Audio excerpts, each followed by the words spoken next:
Hello दोस्तों, आज हम बात करेंगे एलर्जिक राइनाइटिस की। कुछ लोग इसे इंग्लिश में तो एलर्जिक ही बोलते हैं। डॉक्टर अगर किसी से ट्रीटमेंट कराने जाओगे तो वो यही बोलेगा कि आपको एलर्जी है और राइनाइटिस है। पर आम भाषा में बोले तो इसको बाद में लोग आम भाषा में जो है अस्थमा या फिर साइनस ये कह देते हैं। तो आज हम इस बीमारी के बारे में बात करेंगे कि ये बीमारी होती क्या है, और ये सब बीमारी जो है मेरे को भी थी और मैं अब बिल्कुल फिट हूँ।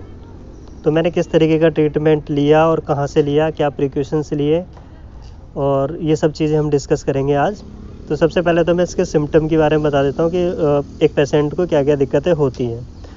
फ़िलहाल स्टार्टिंग में क्या हुआ था, मेरे को पहली बारी चेस्ट प्रेशर के साथ खांसी, जैसे चेस्ट बहुत किसी ने दबा रखा हो, सांस नहीं आ रही हो इस तरीके के, और उसके साथ ही जो है खांसी ये हुआ करता था। और दूसरा वो कोल्ड रहना, छींक पे छींक आना, 4-4 5-5 छींक आना और कंटिन्यूसली आती ही जा रही है।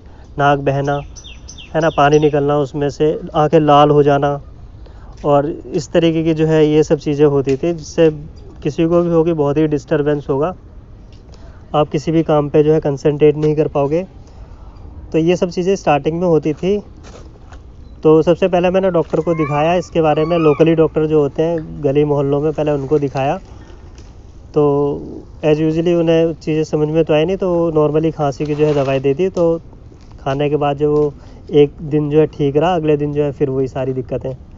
स्नीजिंग का भी यही था, कोल्ड की दवाई दे दी किसी ने और वो जो है कुछ लिमिट टाइम तक ठीक है, उसके बाद दोबारा वही स्नीजिंग आ रही है। तो फिर उसके बाद जब मैं बड़े हॉस्पिटल में जाकर डॉक्टर से कंसल्ट किया तो फिर उन्होंने बताया कि आपको एलर्जी है। एलर्जी इन द सेंस आपके एनवायरनमेंट में कुछ ऐसी चीज़ें हैं जिससे आप, जिसके कांटेक्ट में अगर आप आओगे तो फिर आपको दिक्कत होगी, जिससे आपको स्नीजिंग जैसी प्रॉब्लम होगी। और दूसरा अगर इसी से रिलेटेड ही उसने बोला कि इसी की वजह से जो है ये अस्थमा के जो है सिम्टम भी इसी वजह से ही आ रहे हैं, दोनों ही कोरिलेटेड होते हैं ये।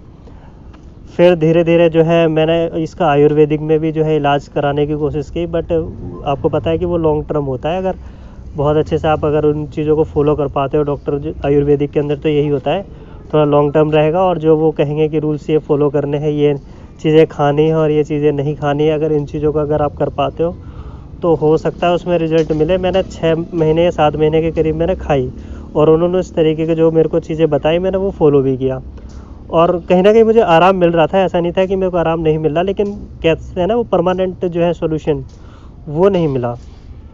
जब तक दवाई खाता रहा मैं ठीक रहा। उसके बाद जैसे ही सीज़न चेंज होता है, या फिर गर्मी से सर्दी आ रही है या फिर सर्दी से गर्मी आ रही है, मौसम थोड़ा चेंज हुआ, तो फिर उसके बाद वो स्नीजिंग स्टार्ट। कभी कोल्ड ठंडा पी लिया तो स्टार्ट, मैं कई चीज़ें स्किप करता रहा कि हो सकता है, मैं ऑब्ज़र्व कर रहा था कि मेरे को किस चीज़ से दिक्कतें हो रही हैं, लेकिन समझ ही नहीं आ रहा था कि, क्योंकि आपके एटमॉस्फेयर में इतनी सारी चीज़ें होती हैं एनवायरनमेंट के अंदर कि आप मतलब उसको नोट डाउन करना और सारी चीज़ें छोड़ना बहुत ही, मैं तो कहूँगा बहुत ही प्रॉब्लम होती है उसमें, मतलब बहुत ही पॉसिबल ही नहीं है।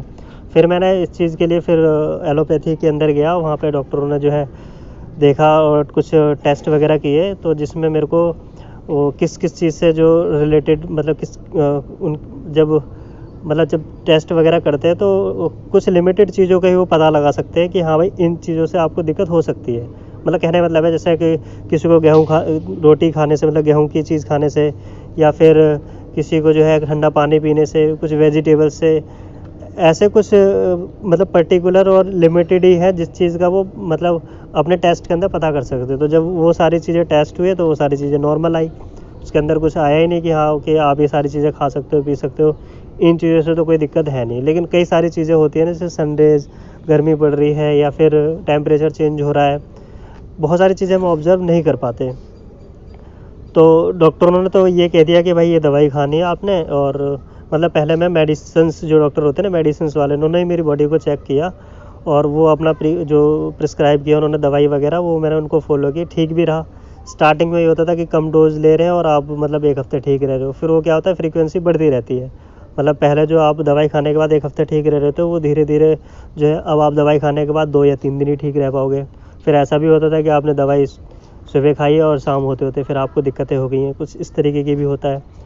तो कहने के लिए मतलब ये है कि ये एक चेस्ट से रिलेटेड बीमारी है। तो बाद में मैंने कई दोस्तों से, कई डॉक्टरों से मैंने बताया, और मतलब अब से जो है 2019 के अंदर ये मेरी बीमारी स्टार्ट हुई थी और आज 2022 चल रहा है ये। तो 2019, 20 और 21 कह सकते हो करीब 2.5 साल तक जो है मैं बहुत ही ज़्यादा परेशान रहा, ना तो कहीं किसी चीज़ पे कंसंट्रेट कर पाना और बहुत सारी चीज़ें दिक्कतें होती थी। फिर जो है मैं मिला एक चेस्ट हॉस्पिटल में, मतलब चेस्ट से रिलेटेड जो बीमारी होती है, श्यामा प्रसाद मुखर्जी करके दिल्ली में एक हॉस्पिटल है, पहले मैं वहाँ मिला डॉक्टरों से। तो मैंने वो सारी चीज़ें उनको बताई, मैंने कहा मैं दवाई खा खा के परेशान हो चुका हूँ और सारी चीज़ें लेने के बाद भी ये बीमारी ठीक नहीं हो रही है, जितना दवाई खाता हूँ उतना ही ठीक रहता हूँ। तो हालांकि वो बाद में उन्होंने बताया कि हाँ ये अस्थमा जैसी सिम्टम है और आपको लगभग जो है अस्थमा हो चुका है। तो फिर उन्होंने एक चीज़ और बोली, डॉक्टर से भी थोड़ी सी अच्छी बात हो गई थी, तो उन्होंने बोला कि इस चीज़ का इलाज सिर्फ और सिर्फ दिल्ली के अंदर जो है, अगर दिल्ली के अंदर क्या ऑल ओवर इंडिया में, उन्होंने बताया कि कुछ लिमिटेड ही हॉस्पिटल है, जिसमें से उन्होंने पटेल चेस्ट हॉस्पिटल दिल्ली में जो है उसको मेरे को रिकमेंड किया है कि और बोला कि जो है आप वहाँ जाओगे तो यकीनन उनके पास बहुत सी ऐसी मशीनें हैं, बहुत से ऐसे टेस्ट वगैरह करने वाली इक्विपमेंट है, जिससे आप जो है बिल्कुल पता लगाया जा सकता है कि ये बेसिकली जो एलर्जी आपको हो रही है वो किस चीज़ से हो रही है। और इसमें भी कई तरीके की होती है एलर्जी की टाइप, कि कुछ जो है मतलब कुछ लॉन्ग ड्यूरेशन के लिए क्रॉनिक तो होती है, लेकिन किसी पे जो है मतलब आप उसको रोक भी सकते हो, और कुछ जो ऐसी होती है जो लाइफ टाइम चलने वाली होगी। तो फ़िलहाल मेरा जो है 2021 से जो है मैं पटेल चेस्ट हॉस्पिटल में इलाज करा रहा हूँ, और उन्होंने जो स्टार्टिंग में ट्रीटमेंट किया और कुछ टेस्ट वगैरह किए, तो फ़िलहाल दवाई तो अभी भी चल रही है, लेकिन अब मैं वेल एंड फिट हूँ। कोई मेरे डेली यूजेस में या फिर कोई भी जिस तरीके से काम करता हूँ मेरे को कोई दिक्कत नहीं आती। इवन मैं अब जिम वगैरह और ये रनिंग वगैरह किसी भी तरीके से कर सकता हूँ। पहले तो एक बैग टांग के चलने में ही सांस फूलना और खांसी आ जाना, इस तरीके की दिक्कत होती थी, और इन दोनों का ही इलाज, जैसे वो स्नीजिंग वगैरह की दिक्कत और वो एलर्जी अस्थमा वाली दिक्कत है, वो दोनों ही वहाँ से बिल्कुल कंट्रोल में है, और अब मेरे को कोई दिक्कत नहीं है। उन्होंने हालांकि इस चीज़ के लिए मेरे को एक रोटा कैप करके कैप्सूल्स होते हैं वो रिकमेंड किया हुआ है, और बहुत ही कम डोजेज़ में। और बहुत लोगों को ये जब स्टार्टिंग में होती है तो बहुत पता नहीं क्या क्या अलग अलग थ्योरीज़ बना लेते हैं कि इस तरीके के इसमें ये हो जाएगा वो हो जाएगा, पर कोई दिक्कत नहीं, ठीक है। अगर आपको बीमारी है और जिस तरीके से आप डेली खाना खाते हो, ब्रेकफास्ट डिनर और लंच वगैरह लेते हो, उस तरीके से वो उन्होंने दवाई दे रखी है कि स्टार्टिंग में सुबह आपको जो है वो लेनी है, और उसके बाद जैसे आप एज़ यूजुअल जैसे लाइफ जीते हैं नॉर्मल लोगों की तरह आप जी सकते हो। तो कहने के लिए मतलब है, मेरा जो ट्रीटमेंट हुआ वो इस तरीके से हुआ, आयुर्वेदिक से कोई ज़्यादा बेनिफिट हुआ नहीं।